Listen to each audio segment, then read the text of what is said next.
대한민국 근현대사를 성경적 세계관으로 알리고 전하는 대한역사문화원의 한국 근현대사 발효하기 특강입니다.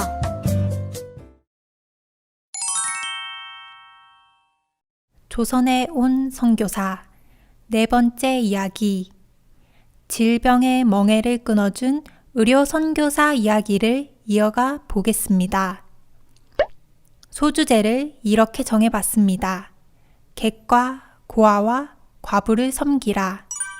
하나님께서는 이스라엘 백성들에게 객과 고아, 과부를 돌보라고 명령하셨습니다.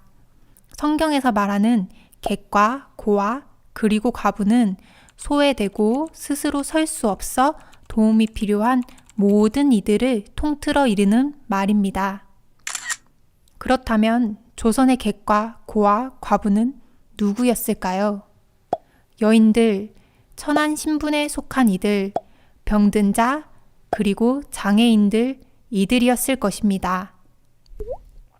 선교사들은 하나님의 말씀에 순종하여 조선에 와서 핍박받는 자, 소외된 자, 병든 자들을 섬기는 일에 모든 것을 바쳐 헌신했습니다. 조선은 가정을 보호하고 여성들을 보호한다는 명목 아래 여성들을 남의 눈에 띄지 않게 격리해야 한다는 괴상한 관습이 있었습니다. 그래서 조선의 여인들은 대중 앞에 나서지 못하고 부모의 보호를 받고 살다가 결혼하면 다시 남편 집에 갇혀 지내는 신세였습니다. 헤론 선교사가 제중원의 원장이 되면서 여성들의 진료를 위해 여의사를 초빙하여 부인과를 개설했지만 제중원 의사의 대부분이 남성이다 보니 조선 여성들이 제중원에서 치료받는다는 것은 쉬운 일이 아니었습니다. 왜냐하면 남자 의사가 많은 제중원에서 진료를 받는다면 내외도 모르는 짐승 취급을 받았기 때문이죠. 이런 조선 여성들의 고충을 지켜보던 메리 스크랜튼 선교사는 자신을 파송한 미국 감리교 해외 여성 선교회에 조선 여성들과 어린이들을 위한 전문 병원을 세워달라 청원했고, 선교부는 메타 하워즈 선교사를 조선에 파송하여 1887년 10월 정동에 조선 여성을 위한 전문 병원이 세워졌습니다. 1888년 고종은 이 병원에 보구여관이라는 이름을 하사했습니다. 이름의 뜻처럼 보구여관은 천대받던 조선 여성들을 구하고 보호하는 집이 되었습니다. 잠깐 보구여관의 성장 역사를 살펴볼까요? 1887년 10월 31일 메타 하워즈가 정동에서 처음 여성 환자 진료를 시작한 이래 로제타 셔우드 홀, 메리 커틀러, 릴리안 해리스, 엠마 언스버거, 바게스터, 아만다 힐만 등 많은 여성 의사들이 조선 여성과 어린이 진료에 힘쓰며 조선의 객과 고아, 과부된 이들에게 질병으로부터 자유를 선물했습니다. 보구여관은 환자 진료 외에 의료 선교와 의학 교육, 간호 교육에도 매진하여 미국에서 의학을 공부하고 의사가 된 우리나라 최초의 여성 의사 바게스터와 최초의 간호사 이그레이스, 김마르다를 배출하기도 했죠.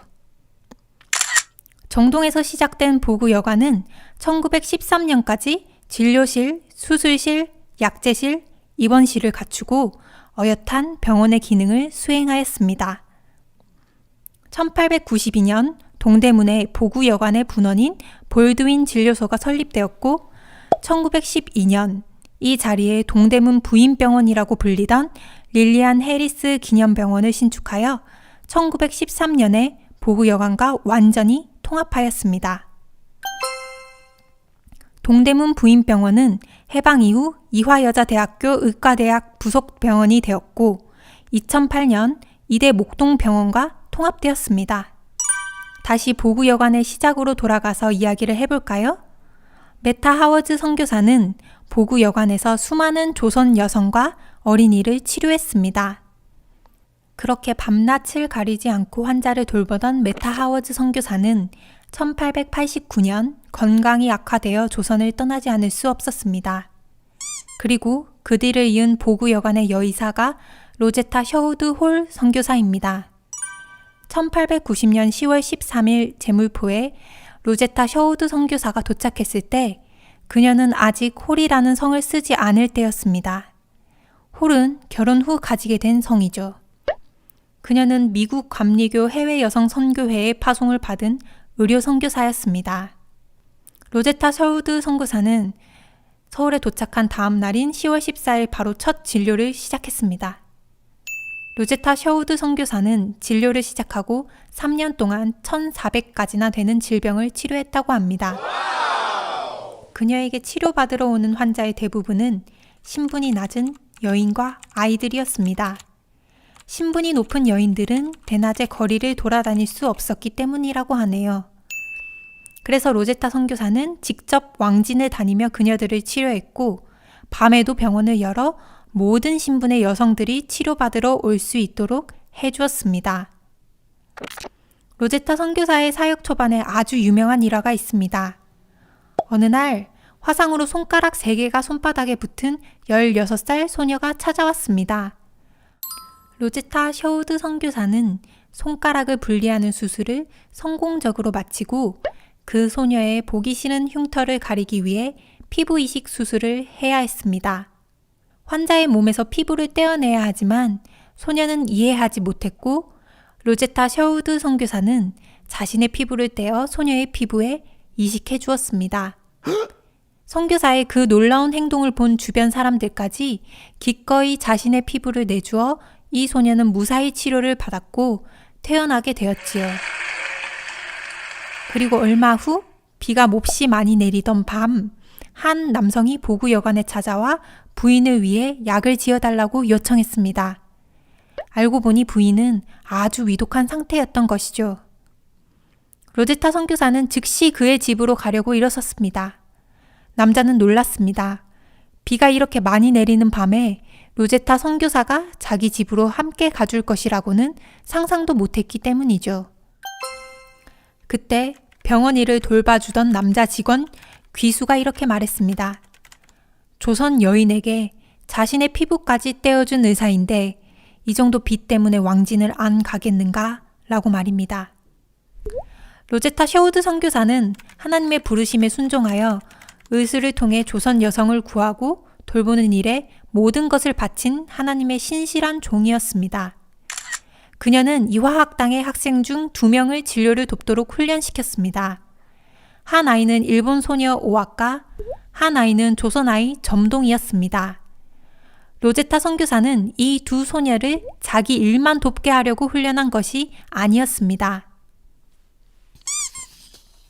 이 2 소녀를 훈련시키는 것은 나를 돕는 데만 쓰자는 것이 아니다.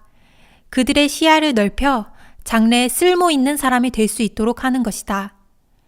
정말 로제타 선교사의 바람대로 조선아이 점동은 우리나라 최초의 여의사 박에스더가 되었습니다.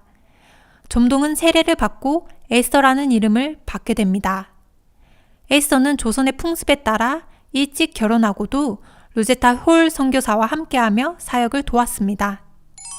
1891년 12월 15일 로제타 셔우드 선교사의 약혼자 윌리엄 제임스 홀 선교사가 조선에 왔습니다. 그 역시 조선을 위한 의료 선교사로 파송을 받아 온 것입니다. 이듬해인 1892년 6월 2 사람은 부부가 되었습니다. 1893년 11월 홀 부부의 아들 셔우드 홀이 서울에서 태어났죠. 이 아이는 장차 자라서 조선의 결핵 퇴치를 위해 헌신한 선교사가 되었습니다. 홀 부부는 함께 사역하지 못하고 제임스 홀 선교사는 평양으로, 그리고 로제타 홀 선교사는 서울에서 각자에게 맡겨진 사역을 충실히 감당하게 됩니다. 1894년 5월 8일 로제타 셔우드 선교사는 남편이 있는 평양으로 그의 사역지를 옮겼고 그 길은 에스더 부부도 함께 했습니다. 사실 당시의 평양은 외국인들이 거주하기에는 너무나 위험한 곳이었지만 홀 부부와 에스더 부부는 담대하게 주님의 인도하심을 따라 평양으로 갔습니다. 이때부터 로제타 홀 선교사는 조선의 또 다른 객과 고아, 과부였던 시각장애인들을 위한 사역을 꿈꾸게 되었습니다. 당시 조선의 장애인은 쓸모없는 물건 취급을 당했습니다. 로제타 셔우드 홀의 환자 중에도 특별히 시각장애인, 청각장애인, 그리고 말을 못하는 환자들이 많았습니다. 시각장애인의 경우 부모가 돈이 있다면 훈련을 시켜 무당이 되거나 점을 치는 삶을 살았습니다. 그렇지 못한 이들은 쓸모없는 물건 취급을 당하며 소외당하다가 잘 먹지도 못하고 결국 걷는 곳조차 어려울 지경까지 이르게 되어 죽어갔습니다. 로제타 홀 선교사는 시각장애인의 처지를 안타까워하다가 자신이 어린 시절 점자를 배운 기억을 되살려 한글 점자를 개발하여 그들을 돕기 원했습니다. 마침 제임스 홀 선교사를 돕던 오석형의 딸 복례가 시각장애인이라는 것을 알게 되었고 로제타 홀 선교사는 기름 종이에 바늘로 점자를 만들어 복례를 가르치기 시작했습니다. 바로 저 사진에 나오는 집에서 그 교육이 시작되었죠. 그러나 안타깝게도 청일 전쟁이 시작되면서 한 달여 만에 홀 가족과 그리고 에스터 부부는 서울로 돌아와야 했습니다. 1894년 10월 1일 윌리엄 홀 선교사는 다시 평양으로 돌아갔습니다. 청일 전쟁 중 평양에서 큰 전투가 있었고 그 후 평양에 전염병이 돌고 부상자들이 넘쳐났기 때문에 홀 선교사는 그들을 치료하기 위해 평양으로 갔던 것입니다. 불행히도 평양에서 부상자들을 돌보던 중 윌리엄 홀 선교사는 발진 티푸스에 감염되어 서울로 돌아온 후 일주일도 못 버티고 11월 24일 하나님의 품으로 돌아갔습니다. 당시 그의 나이는 34이었습니다. 로제타 홀 선교사는 남편의 장례를 치른 후 돌이 갓 지난 아들 셔우드를 데리고 그녀의 몸속에 자라고 있는 둘째를 출산하기 위해 고향으로 돌아갔습니다. 그녀의 귀향길에는 에스더 부부가 동행했습니다. 로제타 홀 선교사는 1895년 1월 14일 고향집에 도착했고 나흘 후 딸 이디스를 낳았습니다. 그리고 로제타 홀 선교사는 두 아이를 데리고 평양으로 돌아올 준비를 했습니다. 로제타 홀 선교사는 평양으로 돌아올 준비를 하면서 두 가지를 마음에 품었습니다. 평양의 남편을 기념하는 기홀병원을 짓는 것과 한글 점자를 개발하는 것이었죠. 그래서 그녀는 한글 점자 개발을 위해 체계적인 공부를 했고 2년 뒤인 1897년 11월 두 아이와 함께 조선으로 돌아왔습니다. 그 무렵 박에스더는 미국 볼티모어 여자의과대학, 지금의 존스 홉킨스 의과대학에 입학해 의학을 공부하고 있었습니다. 그녀의 남편 박유사는 그녀의 뒷바라지를 했죠. 1898년 5월 1일 로제타 선교사는 다시 평양에 돌아왔습니다. 그런데 이 질로 딸 이디스를 잃게 되었습니다. 로제타 홀 선교사는 아픔을 잊기 위해 곧바로 진료소를 열었습니다. 개원 직전 평양 감사 부인을 치료해준 덕에 평양 감사는 그 병원에 광해여원이라는 이름을 지어주었고 후에 기홀병원과 광해여원이 통합돼 평양연합기독병원이 되었습니다. 로제타는 이 병원에 이디스를 기념하는 어린이 병동을 추가로 건립했고 이곳에서 시각장애인을 위한 교육도 시작했습니다. 겨울 동안 서울에 머물며 초급 한글 교리서 등을 점자 교재로 만들어 평양에 다시 돌아왔고 오지를 돌며 환자들을 돌봤습니다. 로제타 선교사는 복례를 다시 만나 그녀가 만든 교재로 점자 교육을 시작했고 점자로 성경을 읽게 된 복례는 성경에 자신과 같은 장애인들이 고침을 받는 이야기를 읽으며 감동을 받아 우리나라 최초의 특수 교육교사가 되었습니다. 로제타 선교사의 이 특수 교육은 곧 평양의 소문이 파다해졌고 맹인 소녀들이 몰려들었습니다. 로제타 선교사는 이디스 마가렛 병동에 특별 교실을 열어 이들을 가르쳤고 1903년 평양 여맹학교가 탄생하게 되었습니다. 그 후로 로제타 선교사는 시각장애인뿐만 아니라 말 못하는 이들과 청각장애인까지 받아들여 농아교육을 시작하고 학교 이름을 평양여맹학교에서 평양맹아학교로 바꾸고 장애인을 위한 교육을 발전시켜 조선의 객과 고아, 과부인 이들을 섬긴 특수교육의 어머니였습니다.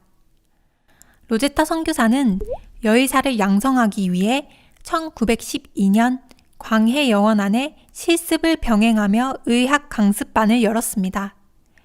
그리고 이들을 의전에 입학시키려 애를 썼으나 세브란스 의전에서조차 여학생 입학을 거부했다고 합니다.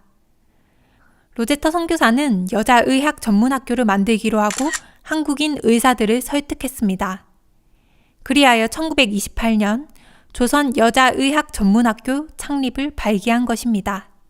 이 학교가 발전을 거듭하여 현재 고려대학교 의과대학이 되었죠. 잠시 로제타 선교사의 제자이자 자매로서 함께 사역한 박에스더 이야기를 해볼까요? 박에스더는 의학 공부가 끝나갈 무렵인 1900년 폐결핵으로 남편을 잃었습니다. 그리고 몇 주 후 의과대학을 졸업해 한국 최초의 여의사가 되었죠. 엄밀히 말해 남녀를 통틀어 우리나라의 최초 의사가 된 것입니다. 박에스더는 그해 5월 미 감리교 해외 여성 선교회에 의료 선교사로 파송을 받아 고국 조선으로 돌아왔습니다. 그리고 보구 여관에서 평양에서 자신이 누린 자유를 조선 여인들에게 헌신적으로 나눔을 봉사하다가 1910년 4월 폐결핵으로 세상을 떠났습니다. 이 일은 홀 선교사의 가족에게 너무나 큰 충격이었고 슬픔이었습니다. 구한말 조선의 또 한 부류의 객과 고아, 과부는 바로 결핵 환자였습니다.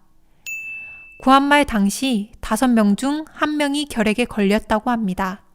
이렇게 많은 사람이 걸리는 병이지만 약도 없고 고칠 방법이 없는 불치병이었습니다.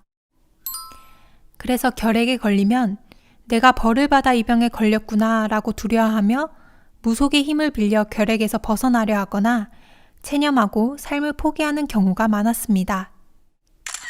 결핵으로 자신이 사랑하는 이모 에스더를 잃게 된 로제타의 아들 윌리엄 셔우드 홀은 자신의 이모를 빼앗아간 결핵을 조선에서 퇴치하는 일에 앞장서기로 결심했습니다.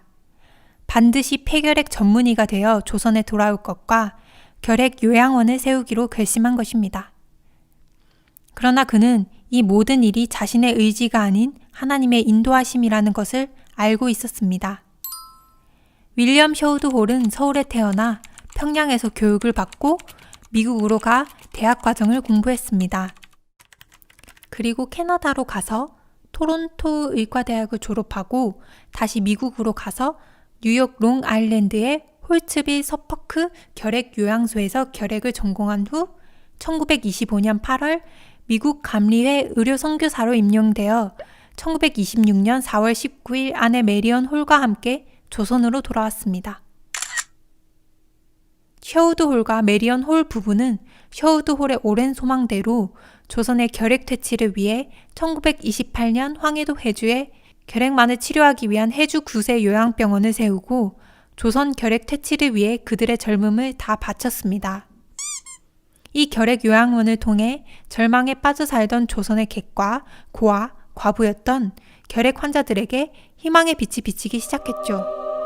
셔우드 홀 부부는 조선에서 폐결핵 퇴치를 위해 조선 사람들이 결핵에 지지 않고 병과 싸워 이길 수 있도록 계몽운동을 펼쳐나갔습니다. 그들의 그 노력이 얼마나 놀라운 열매를 맺어가는지는 해주 구세 요양병원의 10주년을 맞이하여 홀 선교사에게 보내온 축하 편지를 보면 잘 알 수 있습니다. 친애하는 닥터 셔우드 홀, 선생님은 성스럽고 훌륭한 일을 시작하셨습니다. 오늘은 해주 결핵 요양원의 설립 10주년 기념일입니다. 요양원의 눈부신 발전은 선생님의 피와 땀의 결정입니다. 오늘날 결핵은 인류의 적임이 자명합니다. 그러나 10년 전만 해도 우리 조선 사람들은 그런 사실을 이해하지 못했습니다. 선생님께서 요양원을 설립하신 후로 환자들이나 일반 대중이 결핵에 대한 지식이 모자라 병마와 싸우는데 많은 어려움이 있었던 걸로 압니다. 선생님은 결핵에 걸려 깊은 절망에 빠졌던 많은 사람을 치료하셨습니다. 선생님은 병을 고쳐주셨을 뿐만 아니라 결핵 예방운동을 시작하셨고 결핵퇴치협회의 지도자로 훌륭한 역할을 하셨습니다. 선생님께서 생애의 황금기를 이 사업을 위해 바치셨기에 많은 사람이 행복을 찾을 수 있게 되었습니다. 선생님의 사랑은 태산보다 높고 황해보다 깊습니다. 영광스러운 10주년 기념을 맞이하여 선생님으로부터 은혜를 입은 저희들은 감사한 마음을 금치 못합니다. 이제 저희의 마음을 표시하고자 작은 선물을 올립니다. 저희의 성의를 기억하는 뜻으로 이 선물을 받아주시면 저희들은 최고의 영광으로 알겠습니다. 셔우드 홀 부부가 얼마나 많은 헌신을 했는지 알 수 있는 감동의 편지입니다. 뿐만 아니라 셔우드 홀 선교사는 조선의 결핵 환자 치료를 위한 기금을 마련하기 위해 1932년 크리스마스 씨를 발행하여 결핵 환자를 도왔습니다. 1940년 일제는 제임스 셔우드 홀 선교사에게 간첩 죄를 씌워 추방했습니다. 홀 선교사는 부산항을 통해 조선을 떠났습니다. 그날 홀 선교사 가족은 부산항에서 조선의 자유로운 그날을 기대하며 태극기를 펼쳐 나뭇가지에 걸고 조선 만세를 외쳤다고 합니다. 제임스 홀과 로제타 셔우드 홀 선교사를 시작으로 그의 아들 제임스 셔우드 홀과 메리언 홀 부부까지 2대에 걸쳐 한 가족이 74년을 조선의 객과 고아와 과부된 조선의 여인과 아이들, 장애로 고통당하던 이들, 결핵으로 죽어가던 이들에게 자유의 빛을 선물해 주었습니다. 이렇게 우리가 누리고 있는 자유의 시작에 선교사들의 헌신이 있었다는 것을 꼭 기억했으면 좋겠습니다.